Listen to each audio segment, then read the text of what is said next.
बहुत डर चुके व्याकरण से, लेकिन अब बस, क्योंकि आज मजेदार तरीके से हम पढ़ने वाले हैं रस। तो रस क्या है?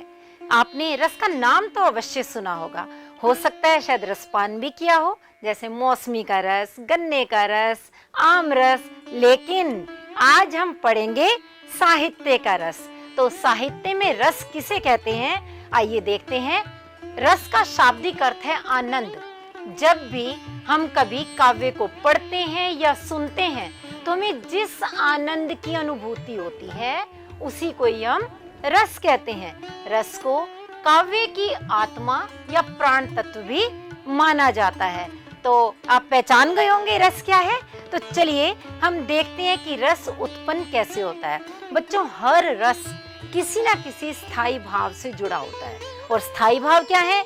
हमारे अंदर जन्म से लेकर मृत्यु तक जो भाव सदैव बने रहते हैं उन्हें हम कहते हैं स्थायी भाव। हर रस किसी ना किसी स्थायी भाव से जुड़ा है।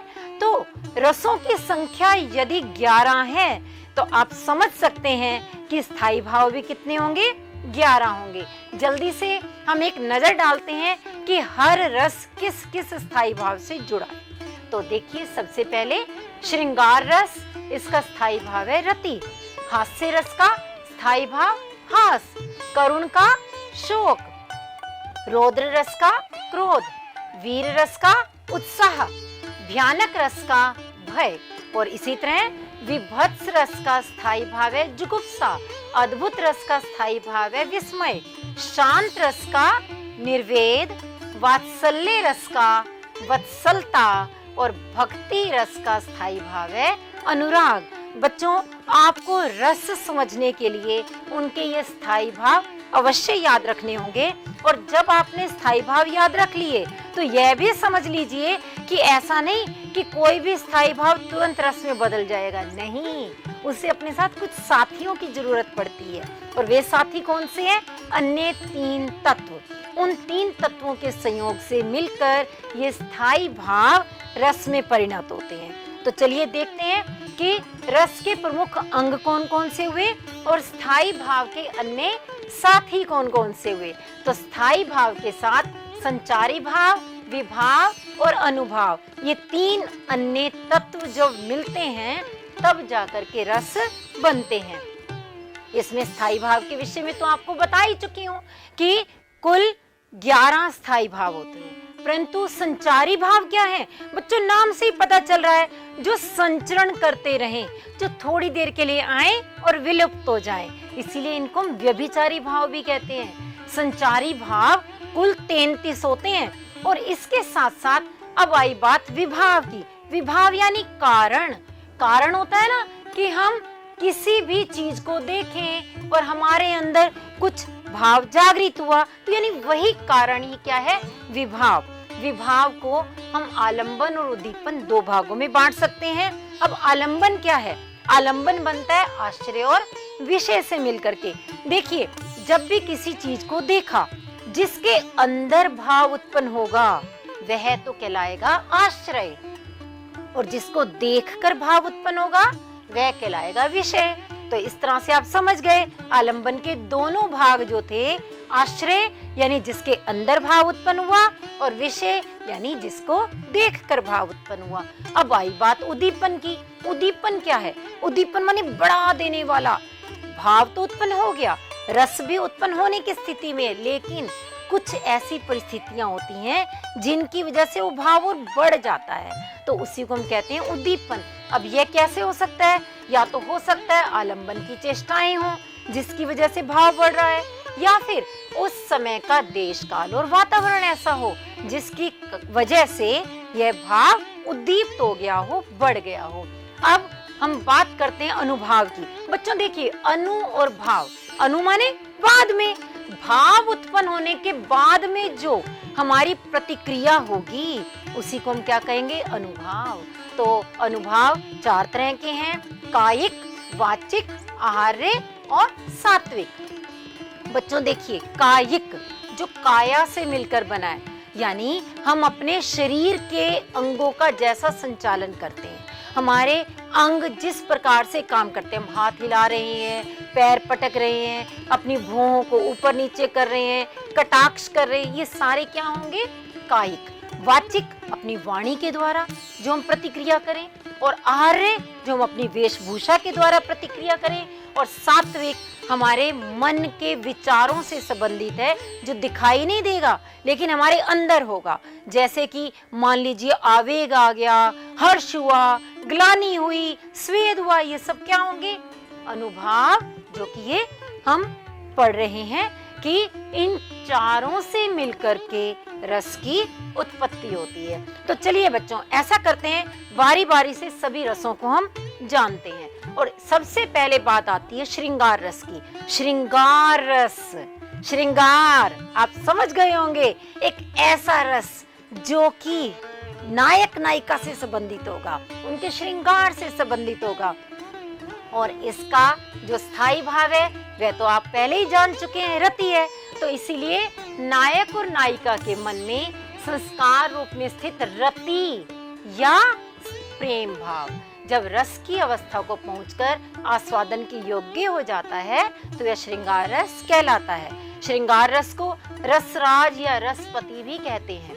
क्यों? क्योंकि ये बाकी सारे रसों को अपने अंदर समाहित करने की क्षमता रखता है, इसीलिए यह रसराज या रसपति भी कहा जाता है। चलिए एक उदाहरण देखते हैं। बतरस लालच लाल की, मुरली धरी लुकाए, सोह करे भोनू हंसे, दैन कहे नटी जाए। यह कब का वर्णन है? राधिका और कृष्ण आपस में मिलकर बातचीत कर रहे हैं। अब कृष्ण की बातों का रस लेने के लालच में राधिका ने क्या किया? मुरली धरी लुकाए, उनकी मुरली को छुपा दिया और सोह करे, कसम खाने लगी कि नहीं नहीं नहीं मैंने नहीं छुपाई। भोनी हंसे, लेकिन भोहों ही भोहों में कटाक्ष के द्वारा हंस दी, जिससे कृष्ण को पता चल गया कि इसी के पास मुरली है। फिर जब दैन कहे, देने के लिए कहा, नटी जाए, फिर मना कर दिया, नहीं नहीं मेरे पास नहीं है। तो इस तरह से आपने देखा ना, नायक और नायिका की आपसी शरारतों का, उनके मिलन का वर्णन है, यहाँ पर उनके प्रेम का चित्रण है। इसलिए कौन सा रस हुआ? श्रृंगार रस। बच्चों, ऐसा तो जरूरी नहीं ना कि हमेशा उनमें प्रेम में मिलन ही हो, बिछोड़ना भी तो हो सकता है। और इसी आधार पर जो श्रृंगार रस है वह दो तरह का होता है, एक तो संयोग श्रृंगार और दूसरा वियोग या फिर विप्रलंब श्रृंगार। तो जब नायक नायिका के संयोग का या मिलन का वर्णन होगा वहां पर होगा संयोग श्रृंगार, लेकिन यदि नायक नायिका के बिछुड़ने का वर्णन होगा तो वहां रहेगा वियोग श्रृंगार। समझ गए आप कि संयोग और वियोग कैसे होता है? संयोग यानी मिलना, वियोग यानी बिछोड़ना। चलिए एक एक उदाहरण देख लेते हैं। संयोग श्रृंगार का उदाहरण देखिए।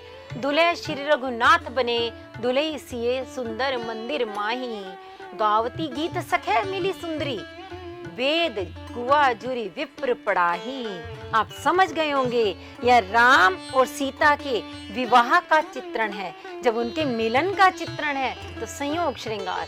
लेकिन यहाँ देखिए इस उदाहरण को, ऊधो मन न भय 10-20, एक हो तो सो गयो श्याम संग, को अपराध है ईस। यह कब का वर्णन है?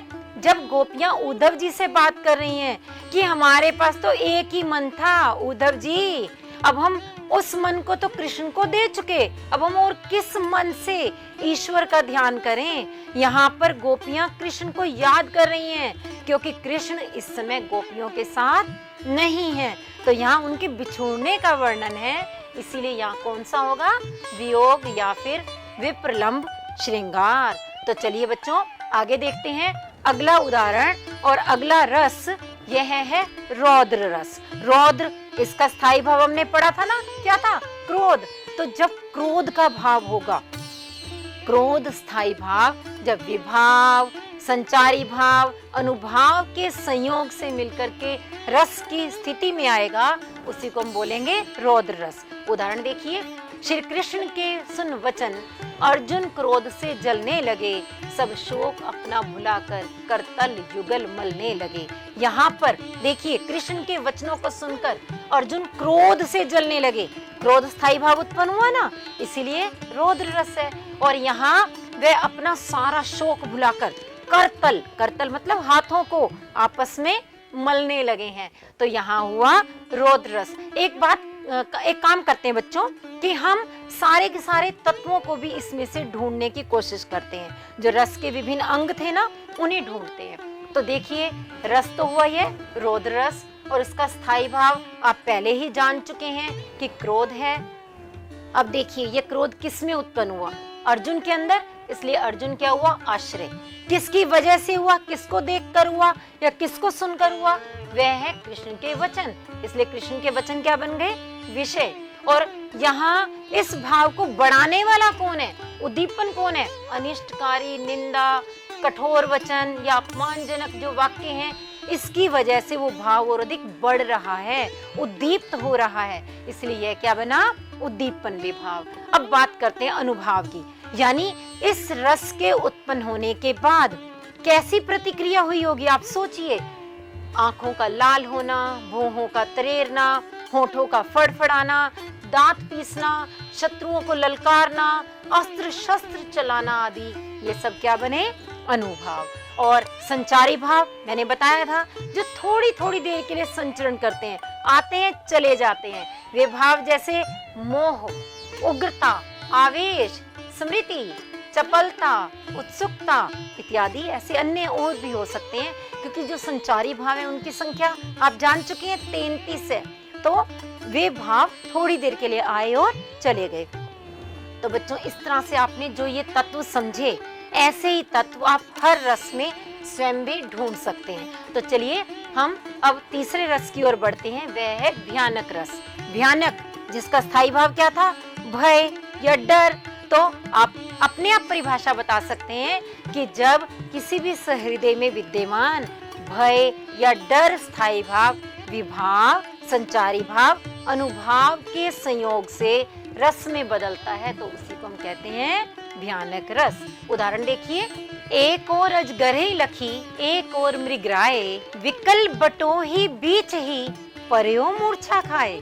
यहाँ पर देखिए, एक और तो यहाँ पर क्या है? मृगराए, शेर है। दूसरी ओर कौन है? अजगर है। और इन दोनों के बीच में ये बटोही यात्री है, जो डरा हुआ खड़ा है, बहुत अधिक घबरा रहा है, और इसी डर के मारे वह मूर्छित होकर के भी थोड़ी देर में गिरने वाला है। अब बताइए, जब इतना अधिक डर उत्पन्न हो रहा है तो कौन सा रस बनेगा? भयानक रस बनेगा ना। यानी आपकी समझ में आ गया कि भयानक रस क्या होता है।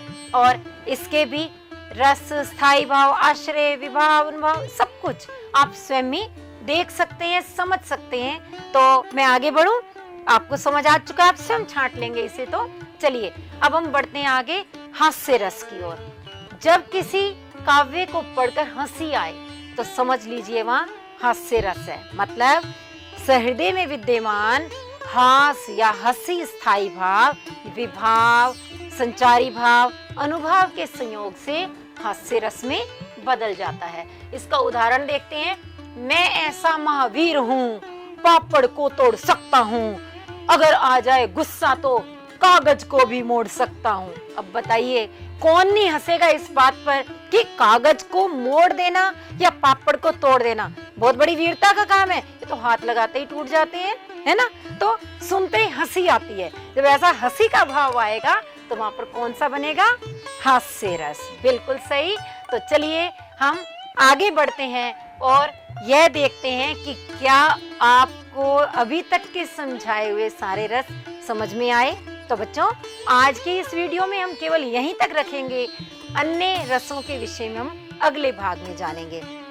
लेकिन जाने से पहले आपके लिए कुछ अभ्यास कार्य तो बनता है, और वह क्या कि आप इन चित्रों को देखिए और स्वयं पहचानिए कि इनमें कौन सा रस है। रस को पहचानने के बाद उनके सभी अवयवों को भी आप स्वयं छांटेंगे। तो ठीक है, मिलते हैं फिर अगले वीडियो में। धन्यवाद।